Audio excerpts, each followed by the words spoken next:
Greetings everybody, coming to you from my 2023 Nissan Versa S manual. Don't know if you can see the shifter there, 5-speed.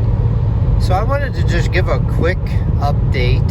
I am plus or minus 1 week away from having this car for 2 years. And so the TLDR version of the story is I've had absolutely zero issues with it. Now obviously I haven't driven it a lot, 11,000 miles. However, there's a little bit more to the story. So for those of you who haven't seen any of my other videos, there's one flaw with these Nissan Versa manuals that started in the 2022 model year. So what happened is, I believe due to the parts shortages, they switched from a push to start. It used to have a button down there and like a flat circle, blank circle where the key goes now. They switched to using a regular key in the 2022 and up model year. Well, the flaw is they didn't quite get the programming right.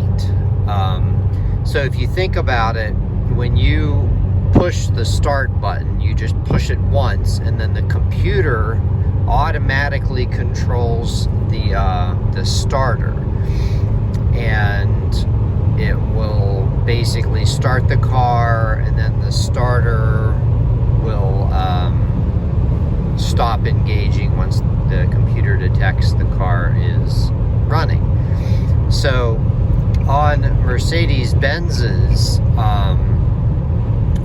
with the keyless go or without, it has that same ability.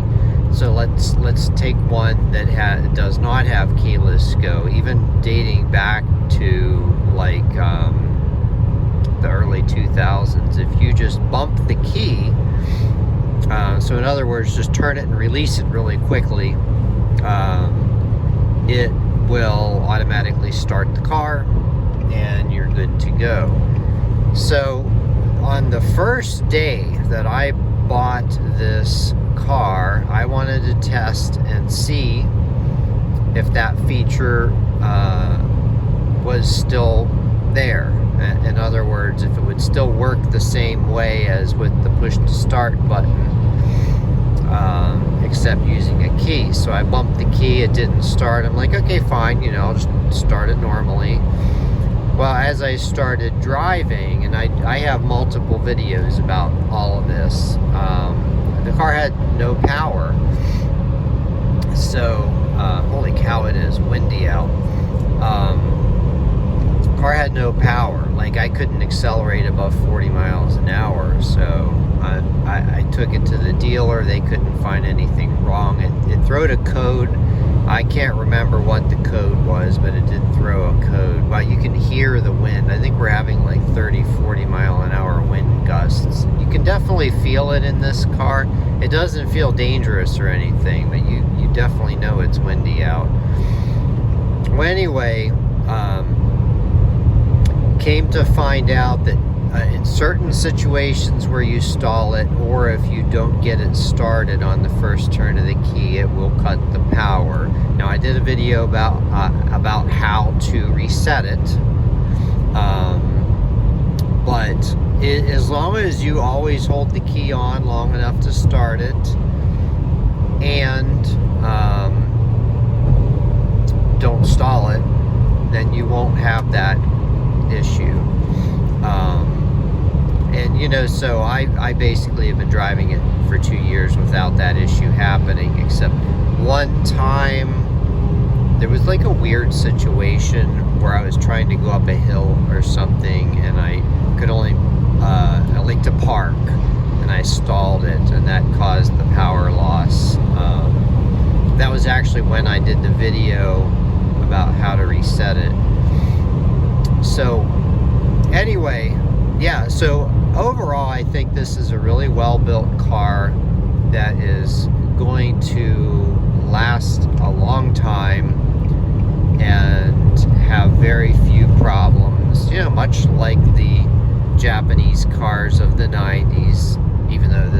was technically built in Mexico. But and I did, for those of you who have seen some of my other videos, I did reset that the fuel economy a couple days ago. So it's a little higher than what it was, I guess because of like the summer gas or whatever. But anyway, a lot of trucks here because there's a couple truck stops around here, so I gotta kind of be wary. I'm actually heading to the Nissan dealer right now to see if they have, if the inventory levels have started dropping as a result of the tariffs being announced. I did another video about that. I think the Versa's not going to be coming over anymore. Well, as long as those tariffs are in effect. But anyway, if you are looking to get one of these, check out my last video. I tell you how to get one. I'm actually trying to secure one of the last 25s. It's proving to be a bit challenging. We'll see if it happens. If it does, it'll probably happen next week. I'll do a video about it. But all right, everybody, have a great day.